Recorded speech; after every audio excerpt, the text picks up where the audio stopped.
twogedde ku nsonga ezikwata w'omusolo era ndowooza nammwe bannamawulire mukimanyi nti okuwa omusolo mulimu gwa buli mutuuze bw'abanga alina emirimu gy'akola. Okuwa omusolo si kibonerezo, buvunaanyizibwa bwaffe. Era tuwulira emirundi mingi ng'abantu baagala enguudo ennungi, baagala eddagala mu malwaliro, baagala amasomero amalungi. Ebyo birina kuva ku musolo, naye gwe omutuuze abibanja wawaddeyo musolo.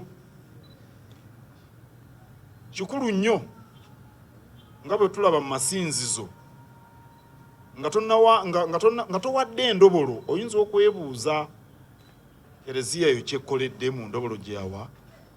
Gwe atannawa musolo naye oyagala eddagala. Ekibuuzo eky'obutaba na ddagala mu ddwaliro onookibuuza otya nga gwe towa musolo? Awo nno kikulu nnyo abantu okuwa omusolo.